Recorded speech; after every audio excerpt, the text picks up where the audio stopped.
Kami bersyukur Bapak, kali ini kami masuk ke sesi kedua. Kami minta tuntunan Roh, biar Allah Roh Kudus yang menguasai roh jiwa tubuh kami pribadi, sehingga setiap materi yang dibawakan Kau berkati Bapak, sehingga itu menjadi momentum prima bagi setiap kami. Dan betul-betul Roh Kudus menuliskan itu di dalam roh. Makasih Bapak, urapi hamba-Mu, urapi kami. Dalam nama Yesus kami berdoa. Amin. Ya, kita akan lanjut ya. Oke.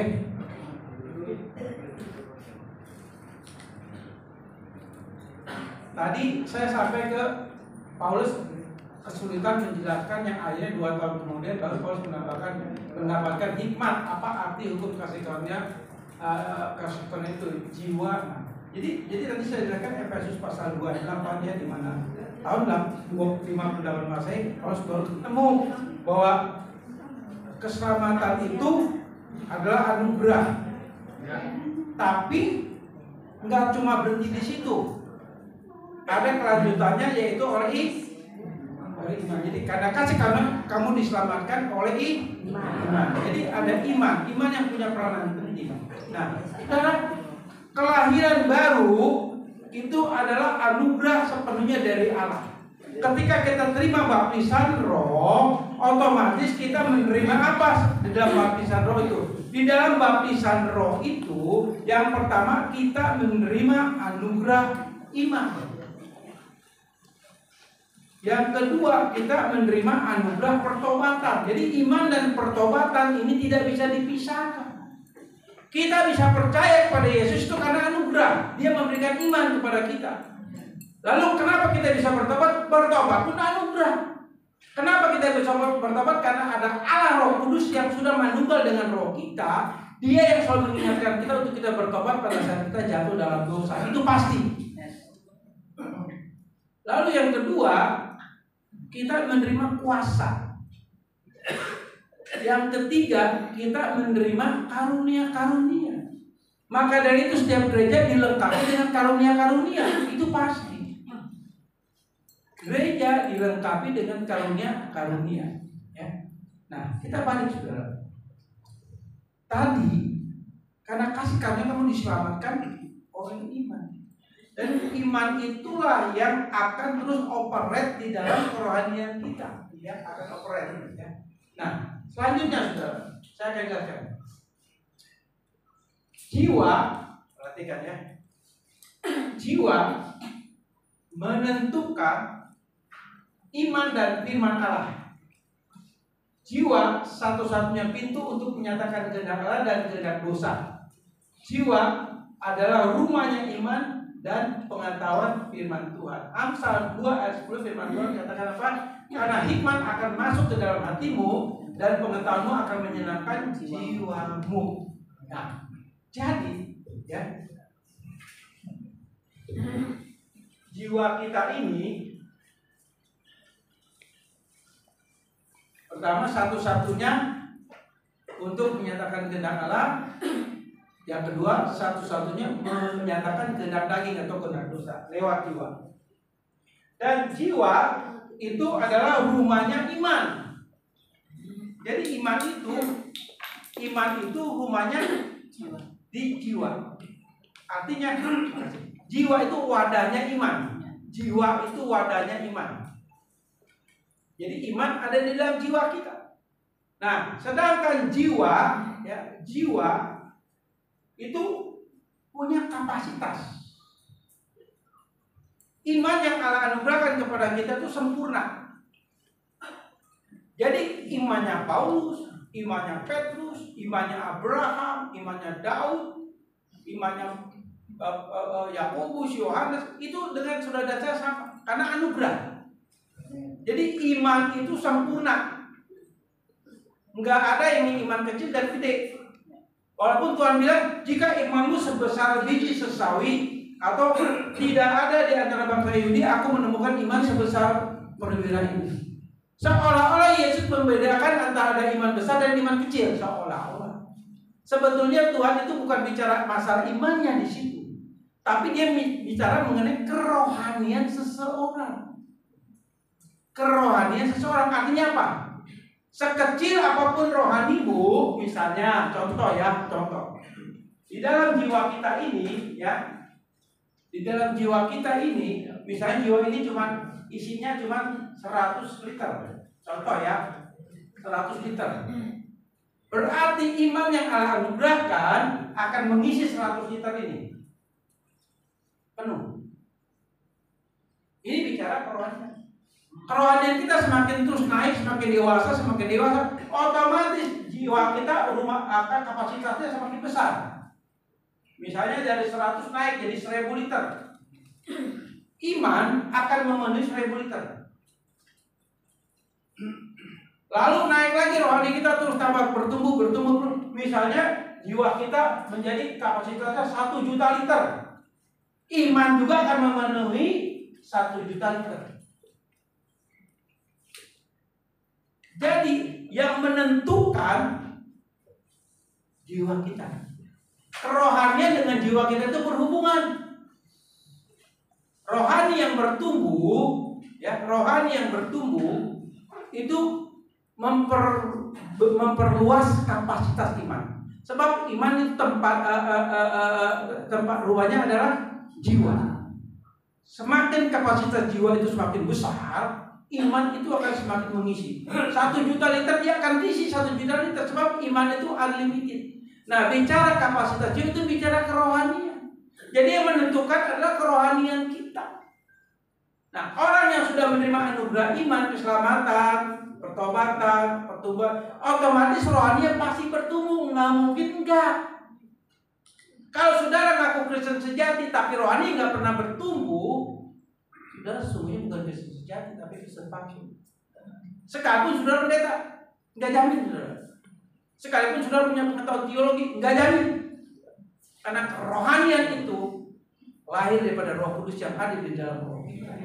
Yang akan memberikan kerinduan, punya tanggung jawab. Ada 6 hal yang kita harus ngerti. Roh Kudus yang ada di dalam natur roh kita, yang pertama itu akan melahirkan iman. Iman itu akan melahirkan intelektual rohani. Jadi kita akan punya pengetahuan rohani, pengetahuan firman, intelektual. Lalu Roh Kudus juga memberikan iman yang akan melahirkan relasional. Artinya hubungan dua arah, Allah dengan kita dengan Allah itu pasti punya hubungan yang intim setiap hari. Natur roh kita, tapi ya, walaupun natur daging kita nggak suka, itu peperangan. Yang ketiga, Roh Kudus akan memberikan kepada kita iman yang ketiga akan melahirkan fidusia. Artinya iman yang hanya tertuju objeknya cuma satu objek, Yesus. Enggak berdua hati, enggak bimbang. Yang keempat, iman Roh Kudus akan memberikan iman itu sehingga iman itu akan melahirkan pengakuan. Kita ini punya pengakuan bahwa Yesus adalah Tuhan dan Juru Selamat, kan itu ada di dalam Roma pasal 10 ayat 9 dan 10, betul nggak? Lalu yang kelima, iman itu akan melahirkan tindakan. Ada sikap tindakan laku kita yang sesuai firman Tuhan. Lalu yang keenam, Roh Kudus akan melahirkan iman yang bertanggung jawab. Jadi sebagai orang percaya, sebagai orang Kristen, kita sebagai hamba Tuhan, kita akan selalu bertanggung jawab kepada Tuhan yang mempercayakan pelayanan itu kepada kita. Itu pasti ada. Itu udah natur iman kita. Nggak mungkin nggak kita nggak punya tanggung jawab. Kita pasti punya tanggung jawab. Karena itu lahir di dalam natur roh kita. Itu pasti. Ya, itu pasti. Nah, jadi jiwa itu rumahnya firman, rumahnya iman. Nah, tadi saya gambarkan di sini. Kenapa nggak ada gambar roh? Karena roh kita itu adalah roh adanya, tapi ada di dalam diri kita. Kalau bicara yang di dalam Amsal dikatakan tadi di dalam hati, ya artinya apa? Itu cuma bahasa antropomorfistis, antara bahasa manusia supaya kita ngerti yang sesungguhnya apakah kita punya hati. Hati yang dikatakan firman itu bukan bicara mengenai lever, bukan bicara kardiak atau jantung, bukan. Itu kondisi batin kita adalah roh. Lalu firman itu ada di mana? Ya ada di dalam jiwa kita. semuanya di situ. Tapi itu yang mentransfer, yang menopang tetap roh Allah yang ada di dalam natur roh kita yang nggak kelihatan ini. Pernah nggak kita punya kerinduan umat kuat dengan Tuhan, melayani dengan sungguh gitu kan? Ya seperti contoh saya ya, saya kan bukan uji diri saya kan. Jauh-jauh saya datang ke sini, ya karena saya punya tanggung jawab, punya kerinduan. Lalu kalau bicara natur daging, saya malas saudara. Buang waktu, buang biaya, buang segalanya. Tapi keinginan daging itu saya harus tundukkan kepada kedaulatannya Allah, kepada kedaulatannya firman Tuhan. Di dalam istilah teologi ada 3 hal yang harus kita pahami, saudara. Logos, etos, hupos. Logos, etos, dan hupos ini bicara apa? Logos, hupos, dan etos dan hupos artinya kita ini yang sudah dilahirbarukan pasti punya kecerdasan rohani. Itu kecerdasan firman. Itu nggak mau. Kalau kita lihat di dalam perjanjian baru bicara logos itu ada 300 lebih kata tentang logos. Kata rema cuma 60-an, saudara. Jadi logos itu begitu penting. Artinya logos itu bicara pribadi Yesus. Kalau kita baca pada mulanya firman itu bersama dengan Allah. Firman itu adalah Allah. Itu logos itu bicara menuju kepada Yesus, sang firman. Dan itu ada sekarang di dalam natur roh kita. Kalau ada Roh Kudus, otomatis Tritunggal itu ada di dalam natur roh kita. Karena Allah itu satu dengan 3 pribadi. Memang secara posisi Roh Kuduslah yang ada di dalam natur roh kita. Bapa dan Anak ada dalam kerajaan surga, tetapi secara kealahan Tritunggal tetap yang namanya Bapa dan Anak itu tetap juga ada di dalam natur roh kita. Jadi Tritunggal itu ada di dalam natur roh kita. Secara kealahan Allah itu satu dengan 3 pribadi, bukan 3 kepribadian, saudara. Yang diajarkan oleh Warne, ya. Oleh Tritunggal itu ngawur semua, saudara.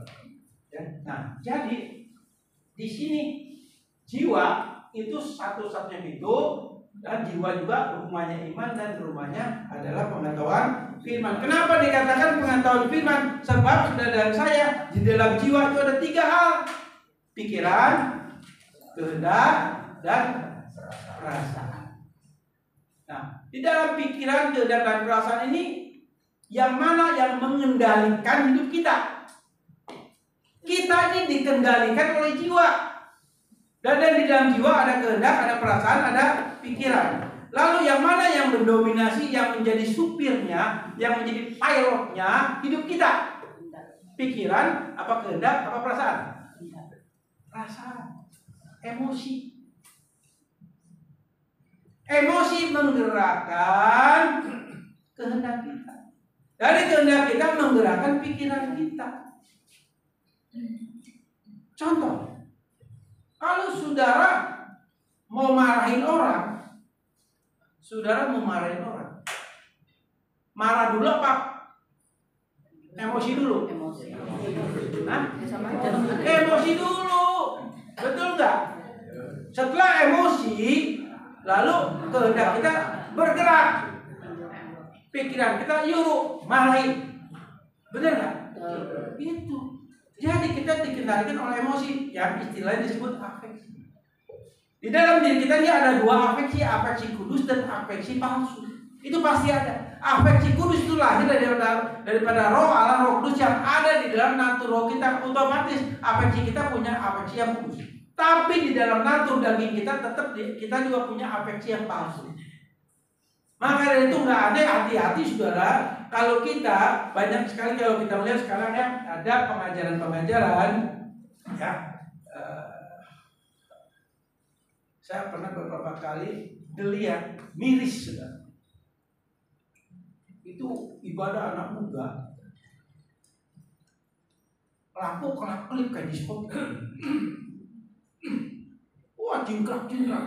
Lagunya lagu rohani, musik rohani di dalam gereja.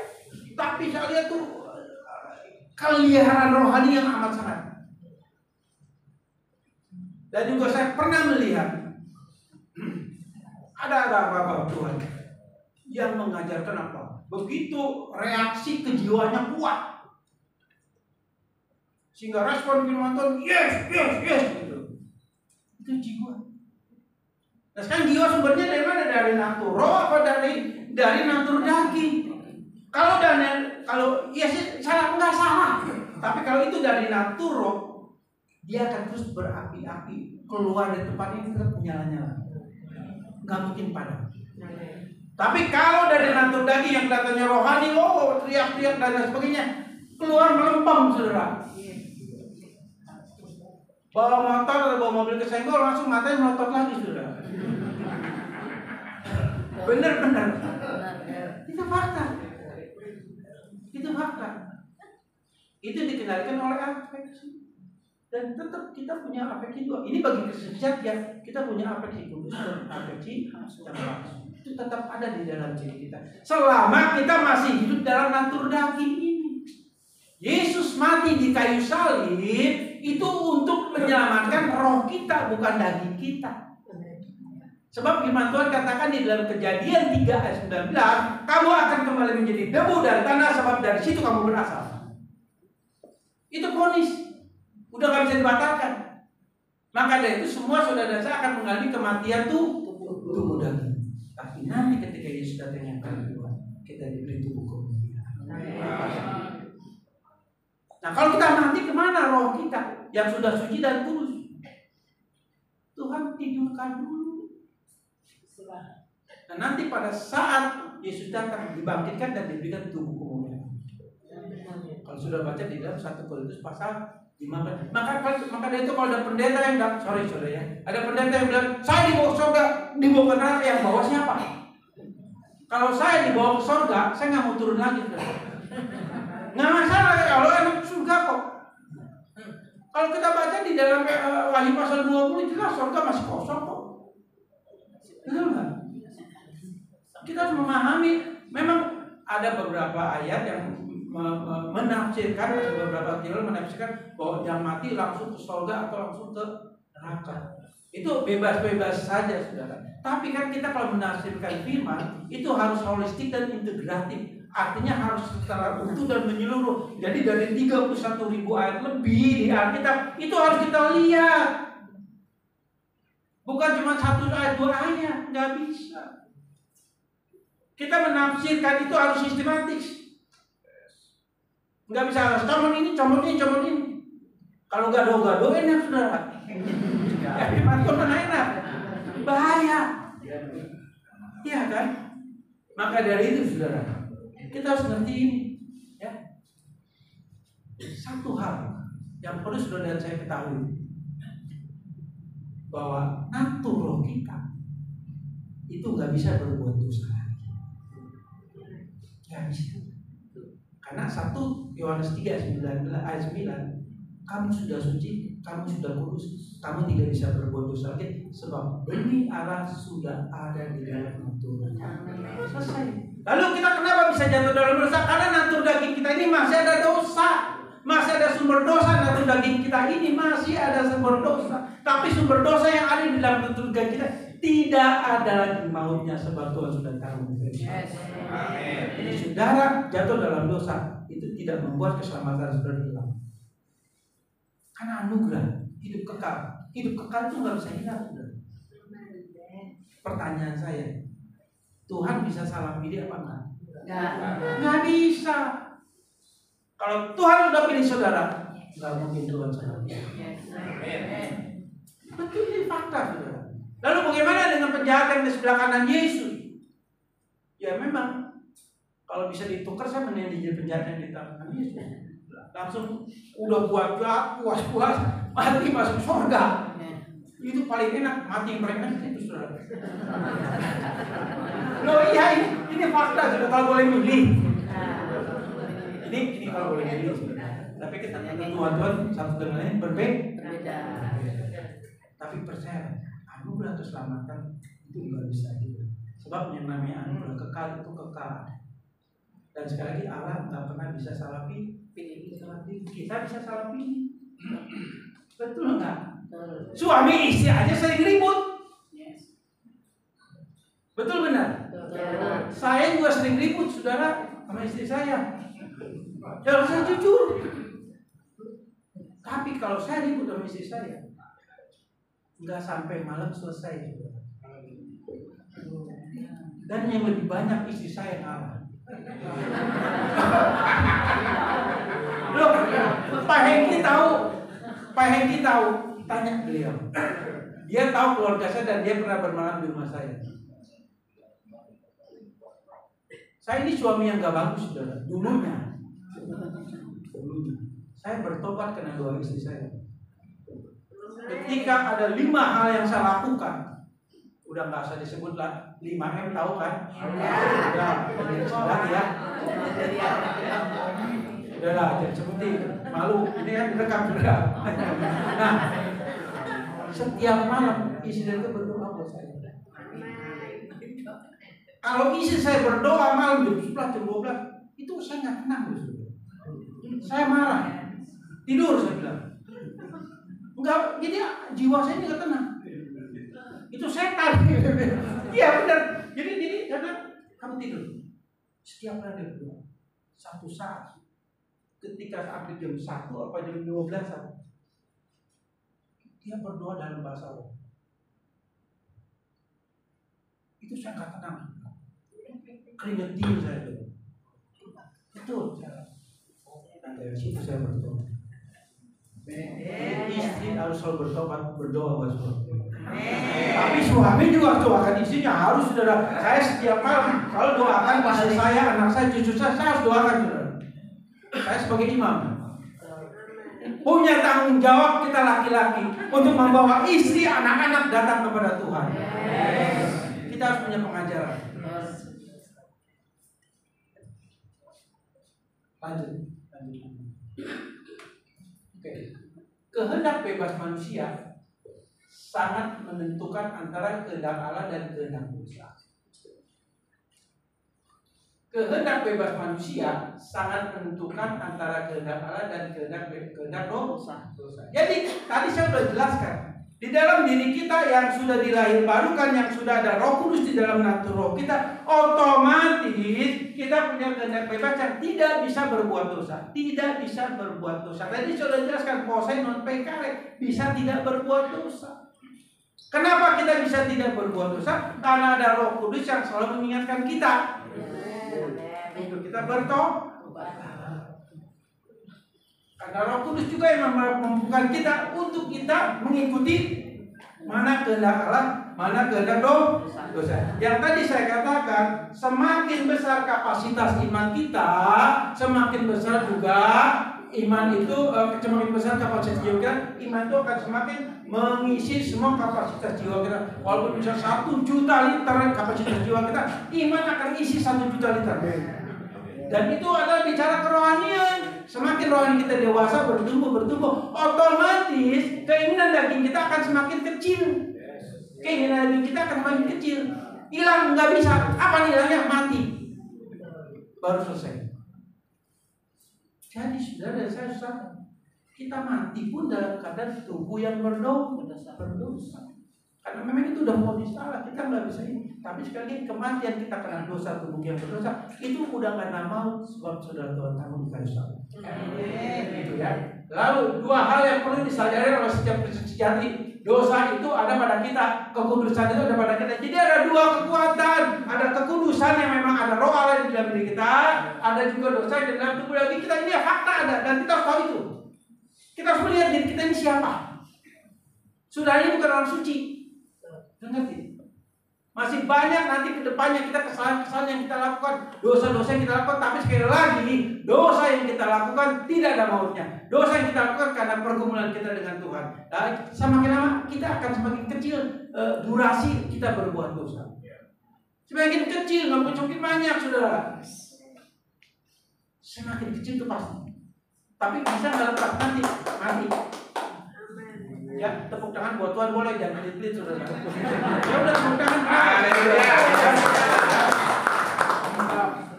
Jangan tanggung-tanggung, sudah dikasih tangan tuh tepuk tangan boleh. Bingung saya tepuk tangan cuma satu orang. Bukan tepuk tangan saya. Tepuk tangan buat kemuliaan Tuhan kan. Nah, kecuali kalau bukan Kristen sejati atau palsu, hanya ada dosa kekal saja. Simbius mutualistik, dua kehidupan kekuatan kebutuhan menjadi satu di dalam diri kita. Galatia pasal 5 ayat 16 sampai 2 ayat 26, saya nggak perlu bacakan karena waktu. Ini bicara mengenai dua kekuatan. Itu ada. Dan di dalam Roma pasal 7, Paulus katakan di dalam ayat 15, katakan apa? Yang baik yang ingin aku lakukan, tapi faktanya yang tidak baik yang aku lakukan. Paulus pun bergumul. Bukti Paulus bergumul dengan kedagingannya, ada 3 poin yang dikatakan apa? Di antara para rasul, akulah orang yang paling berdosa. Lalu Paulus katakan lagi, di antara semua manusia, akulah orang yang paling berdosa. Lalu Paulus yang ketiga kali berjalan lagi bilang, di antara semua manusia di muka bumi ini, akulah orang yang paling berdosa. Apakah Paulus main-main? Paulus iseng-iseng? Ya. Paulus berkata begitu karena dia tahu, dia sadar, dia punya kegelisahan rohani. Dia terus bergumul dengan kehendak dosanya. Bergumul itu bukan berarti menandakan Paulus lemah, tapi justru itu ada kesadaran rohani yang membuat Paulus bergumul.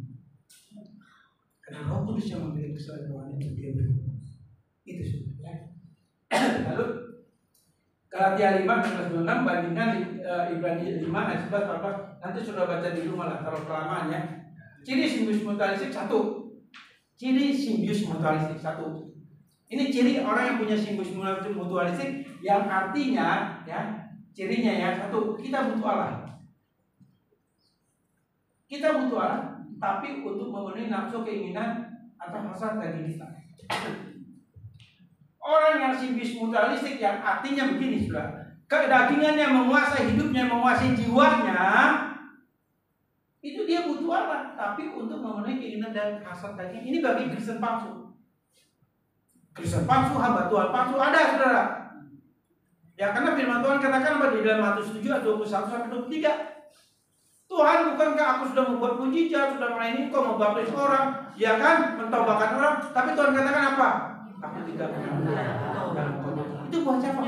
Buat hamba Tuhan. Buat saudara, buat saya. Ayo kita kaca diri. Jangan mentang-mentang pendeta yakin diselamatkan belum tentu. Cek diri. Termasuk saya, saudara. Termasuk saya. Kalau ada ciri ini di dalam diri kita, kita butuh Allah, tapi untuk menampung keinginan sedang kita, ini yang bahaya. Bukankah sekarang ini banyak sekali pengkhotbah yang selalu memuaskan kedagingannya? Percaya Yesus pasti diberkati, percaya Yesus pasti disembuhkan, percaya Yesus pasti Tuhan tolong. Begitu? Enggak. Filipi 1 ayat 29. Firman Tuhan katakan apa? Selain Allah mengaruniakan iman, tapi dia juga mengaruniakan penderitaan. Tapi bukan berarti juga jadi orang Kristen menderita terus, enggak. Tuhan itu baik. Tuhan ingin kita berhasil, Tuhan ingin kita kaya, Tuhan ingin kita diberkati. Itu kerinduan Tuhan. Tapi cara berkat yang daripada Tuhan itu berbeda. Saudara dan saya, masalah berkat, masalah keberhasilan, masalah keuangan, kita butuh harus. Enggak mungkin kita enggak butuh uang. Yang tadi saya katakan, saya ini butuh duit. Saya kesini bisa jalan kaki? Enggak. Apa saya pakai bahasa roh kesini tiba-tiba bayar kereta, bayar apa pakai bahasa roh bisa? Enggak bisa. Pakai handphone, pakai duit. Nanti pakai duit. Enggak bisa sampai pakai faktur, pakai Alkitab dalam nama Yesus beli tiket. Gila saya. Perlu uang. Kita butuh uang. Tapi bukan cinta uang. Ini hal yang berbeda. Tapi seringkali kita terjebak karena butuh uang, akhirnya motivasinya cinta uang. Jadi seolah uang segalanya. Nggak bisa, saudara. Nggak bisa. Kita butuh uang betul. Kita butuh uang. Saya mau tanya, Ada uang bisa makan nggak? Nggak ada uang bisa makan nggak? Saya kan tadi pernah cerita, ketika saya ambil keputusan full time. Pernah satu malam saya ngalamin apa? Listrik rumah saya mati, nggak bisa dipulsa. Itu saya alami sebenarnya. Selama sini saya nggak pernah sudah. Karena setiap bulan tuh saya butuh listrik 3 juta. Kebutuhan listrik saya tiap bulan 3 juta. Coba bayangin, itu belum kebutuhan rumah tangga. Tapi Tuhan pelihara. Saya tetap bersyukur walaupun satu hari mati tabung. Saya sama istri saya tetap kita bersyukur. Buktinya ada saja yang tolong saya. Ada cara Tuhan yang ajaib. Tapi untuk melakukan itu, untuk menghadirkan mujizat Tuhan, tentu harus ada kesaktian suami istri. Enggak ada kesaktian nggak bisa. 2-3 orang berkumpul dalam nama. Suami istri harus bersama. Harus bersama. Dan suami istri harus mau sangkal mengambil dosa masing-masing. Yang kedua, kita butuh kasih Allah, tapi kita tidak siap memelihara kasih. Bukan kasih kali kita Tuhan, aku mengasihi kau, berikan aku kasih, biar kasihmu melimpah. Tapi untuk diri sendiri. Sebab firman Tuhan katakan apa? Kasihlah Tuhanmu dengan setengah hati, jiwa, kalbu, dan kekuatanmu. Kasihlah semua manusia di diri. Artinya apa? Kalau kita mengasihi Allah, pasti kita mengasihi sesama. Kalau kita mengasihi Allah, pasti kita mengasihi istri kita. Kalau kita mengasihi Allah, pasti kita mengasihi suami kita. Itu pasti. Enggak mungkin enggak. Sebab kasih itu sudah ada di dalam diri kita. Sebagai hamba Tuhan, sebagai gembala, sudah bisa berkorban tentang kasih Allah, tapi sudah nggak pernah mempraktekkan. Jangan-jangan sudah Kristen palsu. Hati-hati sudah. Karena untuk bisa mengasihi dan bersama, kita harus sabar di dosa. Dan itu harus menjadi satu komitmen dalam diri kita. Iman itu menghasilkan relasi. Pada saat kita selalu berrelasi dengan Tuhan, otomatis kasihnya itu menaungi hidup kita. Otomatis ketika kita syafaat dengan Tuhan, otomatis kasih melingkupi hati kita. Ketika hati dan jiwa kita dilingkupi oleh kasih Allah, ini kan daging karena yang dosa itu tidak akan lagi menguasai kejiwaan kita. Walaupun tetap masih ada, tapi itu persentasenya kasih Allah yang lebih besar yang menguasai jiwa kita. Pernah nggak kita merasakan ini? Pernah nggak kita merasa timbul belas kasihan sama orang? Pernah nggak kita merasa ingin menolong seseorang? Pernah nggak? Itu sebetulnya kasih Allah itu sudah menguasai jiwa saudara. Cuma masalahnya mau tindak lanjuti enggak? Kalau iman yang sejati, pasti kita tindak lanjuti saudara. Pasti kita tindak lanjuti saudara. Sebetulnya mengasihi itu luas sekali. Bukan hanya kepada manusia, kepada binatang pun kita punya kasih. Betul tidak? Ini jangan salah paham saudara. Yang doyan RW jangan salah paham. Karena dulu juga saya membawa RW. Ya, saya tiap bulan pasti potong RW saudara. Dulu. Ya. Tapi setelah kesini, saya punya belas kasihan sama Dogi, sama kucing. Punya belas kasihan saudara. Betul saudara. Kenapa? Jadi saya ingin kita Amsal katakan apa?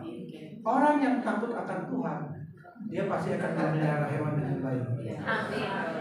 Benar saudara, hati-hati saudara. Maka dia itu bertobat dan makan. Loh, ini pasti. Tapi kalau babi panggang boleh saudara.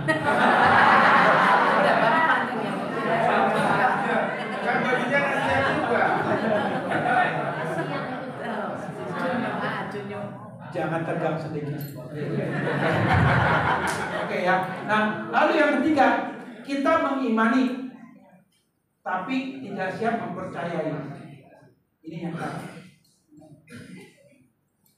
Seringkali tanpa sadar jiwa kita ini terjebak dengan ini. Kita mengimani doa kita mengimani permohonan kita. Itu salah. Itu artinya kita beriman kepada diri kita sendiri, bukan kepada Tuhan. Itu jebakan dosa. Tapi kita harus mempercayai betul. Kita punya pergumulan, kita punya masalah, apapun itu, kita harus mempercayakan bahwa dalam doa mempercayakan kepada Tuhan, itu iman yang benar. Tapi kalau kita mengimani Tuhan pasti tolong, Tuhan pasti sembuhkan, itu salah. Artinya saudara beriman kepada diri sendiri. Itu yang disebut iman antroposentris, berpusat pada diri sendiri. Lalu mujizat itu bisa terjadi, bisa. Banyak sekali saudara praktek-praktek yang seperti ini, yang sepertinya dari Tuhan, sebenarnya bukan itu datang dari Mesias palsu. Hati-hati saudara. Karena firman Tuhan katakan apa? Di akhir zaman akan ada Mesias palsu, nabi palsu, guru palsu. Dia banyak mengadakan mujizat. Itu ada di mana? Di gereja.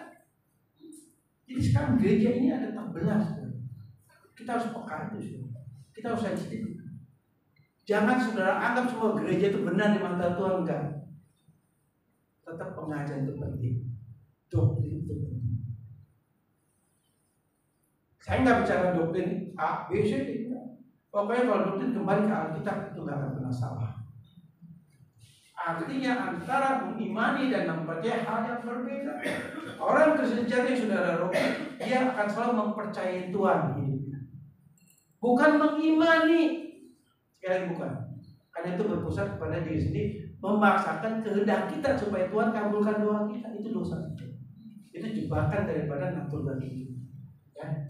Lalu 1 Yohanes 3 ayat 8 ini saya katakan tadi, natur kita sudah suci dan kudus, begitu ya. Nah, saudara,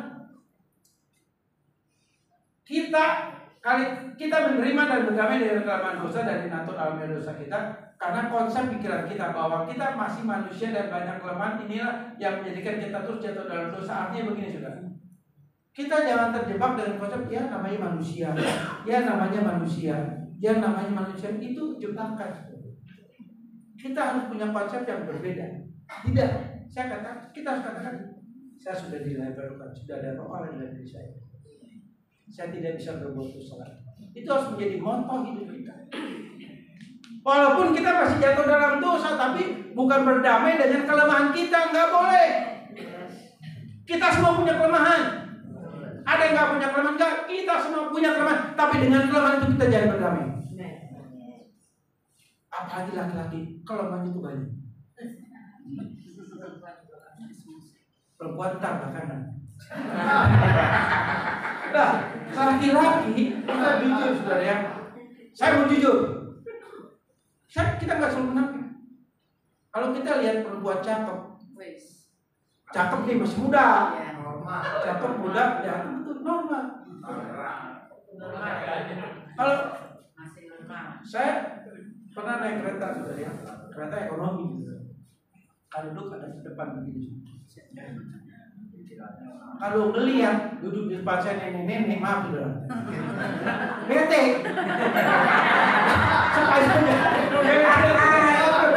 Betul ya, bapak-bapak. Itu daging. Tapi kalau depan kita coba cantik, terhibur sedikit. Nah, sekarang masalahnya kuncinya di dalam diri kita. Gimana sikap nanti? Lanjut enggak? Loh iya, itu fakta. Kan firman Tuhan katakan apa? Jangan kamu memandang, kalau sudah memandang kamu udah bersih. Ya, saudara, kita juga harus jujur sama diri kita harus jujur sama kelemahan kita. Kita jujur sama kelemahan kita. Kita semua punya kelemahan. Jangan merasa kuat hebat, enggak. Saya terus bergumul. Lalu ibu-ibu banyak. Tapi saya gak usah sebutin lah. Kasihan ya, biar laki-laki menjadi korban. Oke, lanjut. Baik, Pak. Kita harus belajar dari Paulus. Dia berkata bahwa manusia terkutuk, ya kan? Kalimat ini bukan berarti Paulus mengutuki hidupnya, dan 3 kali dia berkata sebagai orang yang paling berdosa. Ini sebagai bentuk pergumulan dan tidak kompromi dengan kelemahan dosa. Tadi saya sudah katakan. Paulus katakan apa? Aku manusia terkutuk. Kalau sudah baca di dalam Roma pasal 7 ayat 26, dia katakan ayat 25 dia katakan aku ini manusia terkutuk. Kan sadar kedagingnya itu begitu mendominasi jiwanya. Itu Paulus. Sehingga dia berkata 3 kali, dia berkata dia orang berdosa, apakah ini cuma main-main? Enggak. Paulus serius. Bukti dia bergumul dan tidak kompromi dengan kelemahan daripada dagingnya ini. Ini Paulus rasul besar, saudara. Dia jujur dengan keadaannya, jujur dengan kedagingannya. Saudara juga harus jujur dengan kedagingan saudara. Kalau kita nggak jujur sama diri kita, nggak mungkin kita bisa berdoa, Tuhan tolong saya. Sebab ketika kita berdoa, Tuhan lihat benar ya kita jujur dengan keadaan daging kita. Kita jujur. Kita jujur. Boleh saudara bohongin istri saya, istri saudara. Bohong saudara. Boleh bohongin ya. Tadi saya ngomong bohongin istri saya ingat dulu itu saudara. Kalau pasan ngomong nggak apa-apa kan. Jadi kita sebagai suami, ya, oke kita nggak bisa jujur sama istri kita. Kita jujur sama diri kita. Jadi kita jujur. Tuhan ini kekurangan Tuhan pasti tolong. Jangan rasa saudara hebat dan kuat. Jangan rasa saudara sebagai Superman. Tuhan nggak akan tolong. Kita jujur dengan keadaan kita. Kelemahan kita jujur. Oke, lanjut. Simbius mutualistik bisa kita alami ya. Sebagai Kristen sejati kita terus bergumul dengan kekuatan dan kebutuhan asal daging kita. Nanti saya sudah jelaskan karena ada buah roh yang menghidupi naturalnya kita. Salah satu penguasaan diri dan penguasaan diri ini kita terus berperang dalam jiwa kita melawan kekuatan tadi. Tiga ciri Kristen sejati. Yang pertama, Kristen sejati pasti punya kesadaran rohani. Seorang Kristen sejati, dia punya kesadaran rohani. Artinya apa? Sadar bahwa dirinya milik Tuhan. Bahwa dirinya hidupnya bukan milik dia lagi, tapi milik Kristus. 1 Korintus pasal 6 ayat 19-20. Kamu sudah dibeli, sudah lunas dibayar oleh darah Kristus. Oleh sebab itu kamu milik Kristus. Muliakan dia dengan tubuhmu. Nah, tubuh kita sedangkan tubuh yang berdosa. Bagaimana kita bisa memuliakan nama Tuhan? Artinya bagaimana? Artinya ketika kita punya kesadaran rohani, kita akan mendisiplinkan rohani kita untuk menjaga rohani kita, untuk menjaga kehidupan kita semaksimal tubuh kita bisa memuliakan Tuhan. Pasti itu. Karena Paulus katakan di dalam Roma pasal 12 ayat 1 dan 2 itu firman Tuhan katakan apa? Persembahkan tubuhmu sebagai persembahan yang hidup yang berkenan kepada. Kata persembahan di situ itu bicara mengenai korban. Kata korban artinya kalau kita tidak sangkal diri pikusan, kita nggak bisa mempersembahkan kehidupan kita bagi Tuhan. Sangkal diri pikusan. Walaupun sepenuhnya hidup kita ini, daging kita ini nggak bisa memuliakan Tuhan dengan sempurna, nggak bisa, Tuhan tahu. Tapi ada satu motivasi, kerinduan, kedisiplinan rohani, kesadaran rohani untuk kita memuliakan Tuhan dan Roh Kudus memampukan kita. Jadi Tuhan bukan milik kesempurnaan. Jadi standar kudus kita sama standar Tuhan itu beda. Tuhan ngerti standar kudus kita sampai di mana Tuhan ngerti. Tuhan ngerti standar daripada kekudusan kita. Dia nggak nuntut supaya kita kudus seperti Allah. Yang Paulus katakan kuduslah kamu seperti Allah itu kudus. Maksud Paulus itu bicara mengenai apa? Maksimal kudus kita sampai di mana? Dan Tuhan tahu level kekudusan saudara sama level kekudusannya berbeda. Mungkin saudara levelnya 6, saya cuma 4. Tapi Tuhan tetap itu bagi Tuhan itu punya nilai kekal. Kenapa? Karena ada kesadaran rohani. Dan itu menjadi ciri hidup kita. Yang kedua ada kedisiplinan rohani, ada taat atas pengajaran firman. Taat atas pengajaran firman. Ya, Matius 7:24. Yang ketiga ada kegelisahan rohani. Jadi seorang Kristen sejati dia akan selalu punya kegelisahan rohani. Artinya apa? Dia selalu sadar dan selalu bertobat ketika dia jatuh dalam dosa. Setiap hari kita pasti jatuh dalam dosa itu 100% pasti. Tapi orang yang Kristen sejati, dia punya kegelisahan rohani, dia sadar bahwa dia tak berdosa dan pasti dia akan menyelesaikan dan dia selalu Tuhan ampuni saya. Dan minta ampun itu bukan tunggu tidur kan? 100 kali sudah jatuh dalam dosa setiap hari. 100 kali engkau bertobat. Itu namanya kegelisahan rohani. Dan itu pasti ada. Jadi ada kesadaran rohani, ada kedisiplinan rohani, ada kebiasaan rohani. Ini menjadi ciri seorang Kristen sejati. Ini adalah berurusan dengan jiwa kita. Adanya kesadaran rohani, ada yang kedisiplinan rohani, ada yang kebiasaan rohani. Ini untuk mengatasi jiwa kita yang nempel di dalam daging kita. Dan itu Roh Kudus yang memberikan itu kepada kita. Selanjutnya masih ada? Habis ya? Selesai juga. Iya kan, berdiri juga saya capek juga. Sekarang saya beri kesempatan ada yang bertanya. Tolong Bapak mediator untuk apa, untuk ke depan. Bapak yang sebagai mediator untuk ke depan. 4 orang aja pertanyaan.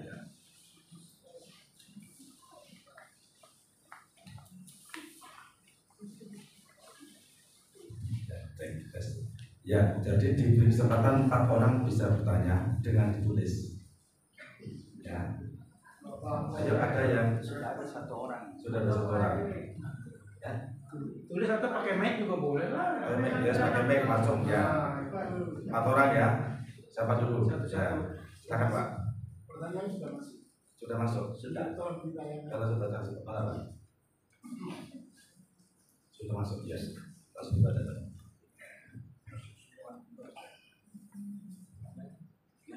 Atau yang lain juga, jadi sebentar dibaca, yang lain langsung mengumpulkan. 2, kurang 2 lagi. Kalau datanya jangan dipaksakan ya. Lalu kalau nggak ada nggak usah tanya. Ya betul Pak. Ya nggak usah tanya. Ya. Saya belum berpuluh tahun jadi tahu ada yang tadi pertanyaannya ya. Jadi kalau nggak ada tanya nggak usah tanya. Jadi 2 ya. Deal 2. Kita selang ngelih ya. Maju aja, maju Pak. Ya, mari silakan. Pakai mic Pak, supaya keras Pak. Tadi udah dicatat begini. Tidak apa-apa, silakan keras aja. Karena ini hanya 2 jadi baca langsung aja. Saya baca aja biar nanti. Ya, baca aja Pak. Terima kasih Pak. Pertanyaan saya ini dalam perspektif. Nama siapa? Oh, nama saya Elias. Saya sudah dikenal ya oleh teman-teman PKTGB, saya dari Jogja, bergabung dengan tim 2 Jugel Smart. Sudah kenal? Oh, ya. Nama saya Elias. Ya, saya bergabung dalam PKTGB Jogja dan pernah mengenal saudara ketika saya mendengar visi pelayanan di Taman 2 Apius. Dan saya juga bersama dengan tim 2 Jugel Smart. Teman-teman boleh berdiri dulu biar kenal. Tim Jugel Smart. Ya. Mereka punya hati untuk Jugel Smart, Jogja Soul Smart. Pertanyaan saya, bagaimana merealisasikan secara konkret sifat kekalnya Tuhan di bumi yang tidak kekal, sehingga sifat kekalnya Tuhan yaitu kebenaran, kebaikan, keadilan, dan kemurnian dinyatakan dalam perbuatan iman di level optimal secara personal pada orang yang diurapi di era modern dan era digital. Dan yang berikutnya, apakah keselamatan itu tanggung jawab personal dalam konsep mutualistik di zaman anugerah? Ya, begitu Pak. Ya, 2 pertanyaan ya. Yang pertama, pertanyaan kedua saya jawab dulu bahwa anugerah keselamatan yang seperti saya katakan bahwa anugerah keselamatan itu adalah anugerah, nggak bisa hilang, nggak bisa gugur, seperti ya. Lalu yang Bapak katakan tadi tentang aplikasi tentang iman ya, begitu ya intinya, ya kan? Itu Pak. Bagaimana merealisasikan secara konkret sifat kekalnya Tuhan di bumi yang tidak kekal ini, sehingga sifat kekalnya Tuhan yaitu kebenaran, kebaikan, keadilan kemudian dinyatakan dalam perbuatan iman di level optimal personal orang yang diurapinya. Oke, nah Ini berarti pertanyaan Bapak ini ditujukan kepada kita orang percaya atau tentang pribadi Yesus nih? Percaya. Pribadi kita. Pribadi kita, oke. Kita ini punya gambar Allah. Ya. Semua manusia di muka bumi ini punya gambar Allah. Sejahat apapun, sekejam apapun, contohlah seperti Hitler. Hitler kan kita tahu membunuh 6.000 atau 6 juta orang ya. 6 juta ya, 6 juta orang dibunuh. Jahat gak? Super jahat. Dia tetap punya gambar Allah.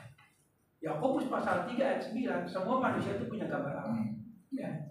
Cuma gambar Allahnya udah rusak, tapi masih sama-sama contoh. Kalau zaman dulu, kalau kita foto film itu ada negatifnya, betul nggak? Nah kalau negatif film itu kan nggak jelas. Siapa si A si B nggak jelas, betul nggak? Setelah dicetak jadi gambar, jadi bawaan, baru tahu oh ini si A si B, ngerti nggak? Jadi semua manusia punya gambar klisirnya Allah, gambar ada. Nah kalau sudah ada saya yang sudah dilahir barukan, yang sudah menerima anugerah iman pertobatan dan hidup kekal, itu gambar Allah yang klise itu sudah jadi gambar yang berwarna. Gambar Allah utuh lagi, mulai utuh secara bertahap di dalam hidup kita, seperti dia katakan di dalam 2 Korintus 3 ayat 2 Korintus 3 ayat 13 dikatakan kemuliaan Allah akan semakin besar, nanti sempurnanya kapan? Kita mati baru gambar itu sempurna. Nah, jadi mengenai pertanyaan itu adalah ada 3 poin, ya. Bahwa gambar Allah yang sudah sempurna di dalam diri kita, yang sudah menuju kesempurnaan bertahap, itu ada 3. Yang pertama apa? Pikiran kita mengenal kebenaran firman. Pikiran ini pasti tahu firman. Walaupun jiwa kita kan pikirnya dalam jiwa, tapi pikiran kita sudah mengenal firman. Sebab yang kata-kata tadi logos, etos dan hupos, artinya apa? Artinya hupos, pikiran kita, jiwa kita tunduk kepada otoritas firman. Jadi pikiran kita mengenal kebenaran firman. Mengenal bukan hafal di situ, tapi betul-betul merenungkan firman Tuhan itu di dalam kehidupan kita setiap hari. Jadi kita selalu merenungkan pikiran kita. Otomatis ketika pikiran kita merenungkan firman Tuhan, otomatis jiwa kita terlibat di dalamnya. Pertama itu pikiran mengenal firman Tuhan. Yang kedua, sekali itu bukan hafal ya, tapi merenungkan, betul-betul merenungkan bersama tuntunan Roh. Yang kedua, ya, moral kita itu udah suci dan kudus. Itu gambar Allah. Karena apa? Karena Roh Kudus sudah ada dalam roh kita. Otomatis kita punya moral yang suci. Yang ketiga, sikap dan laku kita hidup sesuai dengan firman Tuhan. Seperti itu. Jadi iman itu terrealisasi dengan 3 ini. Cakap. Dengan 3 poin ini. Masih bingung Pak? Enggak. Kalau ntar kita lanjut lah. Diskusi pribadi. Ya, oke ya. Ya. Siapa lagi? Ya, yang kedua silakan bisa maju langsung disampaikan saja.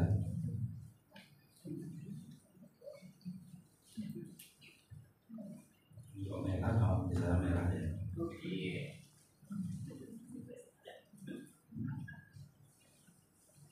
Terima kasih waktunya Bapak. Ya. Tadi tiga Kristen sejati ya, bahwa yang pertama ada kesadaran rohani bahwa kita ini milik Allah dan hidup kita ini bukan milik kita, bukan milik kita lagi. Nah, ketika yang nomor 1 ini benar-benar anak-anak Tuhan semua sudah memiliki kesadaran bahwa hidup kita ini bukan milik kita lagi. Seharusnya yang nomor 2 ini mengacu ke sana, bisa melakukan yang namanya disiplin rohani, gitu, taat atas pengajaran firman. Tetapi kebanyakan kita jemaat ini tidak memiliki yang namanya disiplin rohani. Mungkin kita sebagai hamba-hamba Tuhan juga memiliki pergumulan yang sama. Bagaimana kita menyampaikan firman Tuhan? Dengan firman Tuhan itu kan panggilan yang lemah lembut tapi juga mematikan.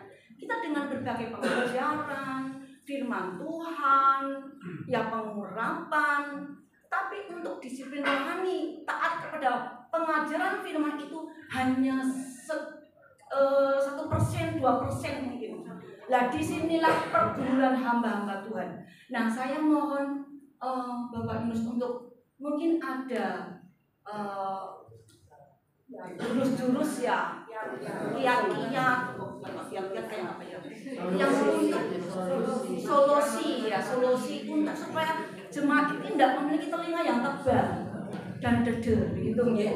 Supaya benar-benar mau melakukan firman Tuhan. Ini semua kan kerinduan hamba Tuhan, benar Bapak Ibu ya. Kalau jemaatnya taat sama firman Tuhan, luar biasa. Mungkin ini saya juga menyadari bahwa ada pergumulan antara roh dan daging. Tetapi mungkin karena kecenderungannya seperti Paulus ini ingin melakukan yang baik tetapi yang jahat, mungkin kalah begitu atau bagaimana. Saya mohon penjelasan Bapak Pendeta. Tuhan Yesus memberkati. Sangat berkati saya. Ya, terima kasih. Pertanyaan yang sebetulnya Ibu udah jawab sendiri.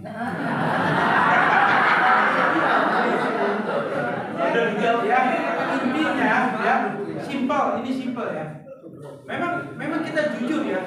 Kadang-kadang kita dilema dengan menghadapi untuk pribadi kita, keluarga kita, apalagi jemaat kita kan gitu ya. Kerinduan kita ingin mereka semua respon dan sebagainya.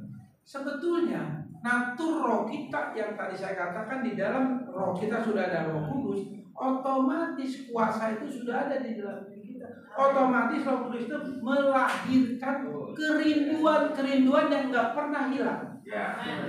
Karena Yesus katakan di dalam Yohanes pasal 4 ketika dia berbicara dengan perempuan Samaria, kalau kau minum airku dariku, di dalam hatimu akan mengalir aliran-aliran air yang terus memancar. Itu bicara apa? Bicara kehadiran Roh Kudus di dalam hati kita.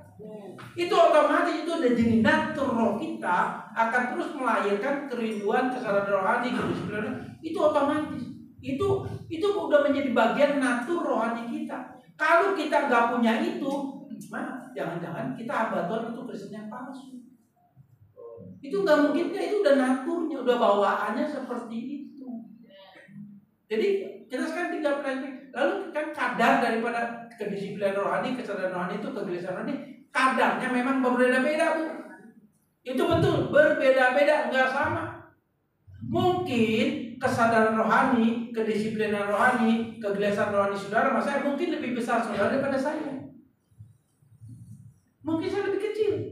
Mungkin kesadaran, kedisiplinan, kegelisahan rohani mungkin sudah punya 60%, mungkin saya baru 40%. Tapi itu kalau sudah ada, jangan 40-60%, udah ada 5% aja udah bagus. Tuhan tahu kapasitas kita masing-masing. Tuhan tahu kualitas iman kita masing-masing. Jadi walaupun, maaf, ekstrimnya saya ngomong, walaupun cuma 1% kita punya kedisiplinan, kesadaran rohani, kegelisahan rohani, ada 1% ini udah benar di mata Tuhan. Karena ini lahirnya dari Roh. Otomatis nanti levelnya akan terus naik, nggak mungkin turun. Dan ini seiring perjalanan kerohanian kita. Jadi sekali lagi jangan dilihat levelnya. Ekstrim saya ngomong 1% kita punya kesadaran rohani, kedisiplinan rohani, kegelisahan rohani, ini udah berkenan di hadapan Tuhan.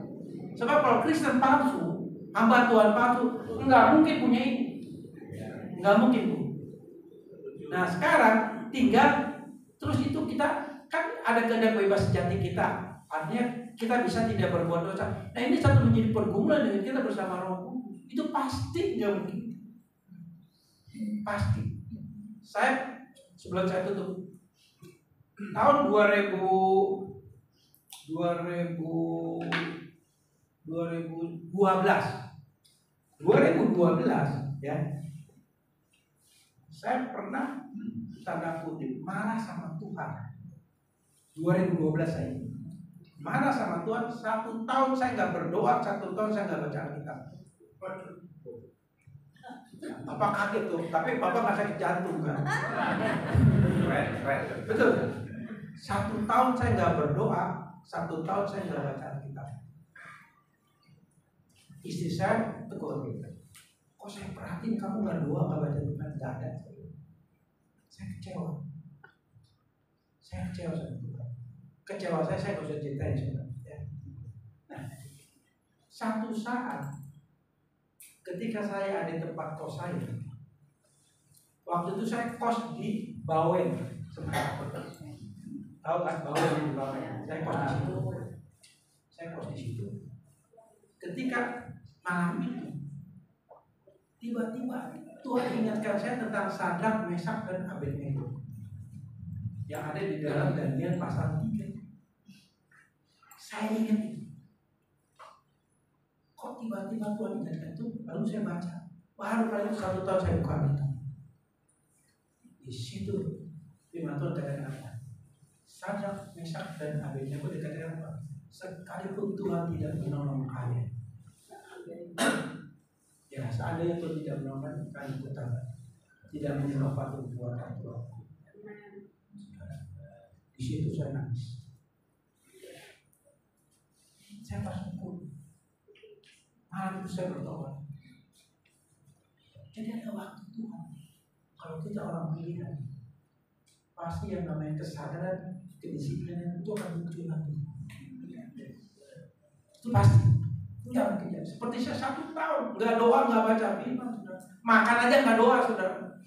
Saya kecewa sama Tuhan. Tapi Tuhan balas saya. Baca firman, saya berlutut, nangis saya, minta ampun. Tuhan berikan saya. Jadi sudah, kalau kau Kristus sejati, hamba Tuhan, kedisiplinan, kesadaran rohani, ketulisan rohani itu pasti ada. Walaupun itu percaya dan tidak akan tumbuh. Karena yang memberikan pertumbuhan itu bukan kita, tapi firman. Di dalam surat Petrus dikatakan apa? Ketika kita dengar firman, rohani kita, rohani kita, roh kita ini pasif. Tapi iman itu yang memberikan pertumbuhan rohani kita.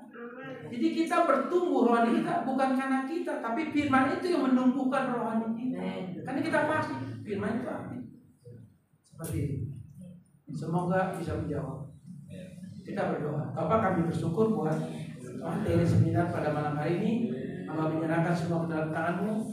Keterbatasan bahasa, kemampuan hamba berbicara begitu terbatas. Tapi hamba mohon Roh Kudus, tolong pemahaman ini, pengertian ini sempurnakan di dalam setiap pengetahuan anak-anak-Mu di tempat ini, sehingga mereka pulang dari tempat ini menangkap pesan-pesan Tuhan ini. Mereka mengerti dan Roh Kudus yang akan memberikan pengertian itu di dalam roh mereka masing-masing, yang tentu satu dengan yang berbeda, dengan intelijensi yang berbeda satu dengan lain, tapi Roh Kudus menyempurnakan ini. Terima kasih Bapak, Hamba menyerahkan hamba-Hamba-Mu di tempat ini ke dalam tangan-Mu, penggembalaan mereka, keluarga mereka, rumah tangga mereka, Kau berkati semua Bapak. Demikian juga dengan taman doa ini Kau berkati, sehingga lewat taman doa ini nama Tuhan dipermuliakan. Hamba menyerahkan kota Klaten ke dalam tangan-Mu, berkati Bapak. Dalam nama Yesus kami berdoa. Amin.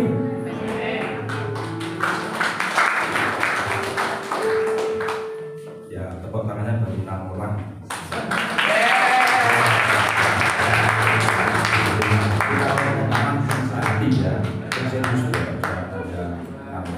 Ya, puji Tuhan, terima kasih Pastor Yunus yang sudah memberkati kita hari ini. Amin. Ya, pesertanya waktu itu lambat, tapi di hari terakhir tidak datang. Ya. Alhamdulillah, puji Tuhan ya. Jadi, ya puji Tuhan. Jadi terima kasih untuk teman-teman yang antusias seperti hari ini, juga Pak Yunus dan tim yang sudah melayani kami. Kiranya Bapak semakin dipakai Tuhan luar biasa. Tepuk tangan sekali lagi untuk Tuhan kita. Ya. Dan terima kasih untuk semuanya, dan silahkan langsung bisa keluar untuk menikmati makan. Boleh dimakan di sini dan dibawa pulang juga boleh. Tapi kalau cuma dipastikan jangan di gedung ini, dipastikan sampahnya dibuang di tempat sampah. Mesak itu kan sabun. Ya, silakan Tuhan memberkati kita semuanya.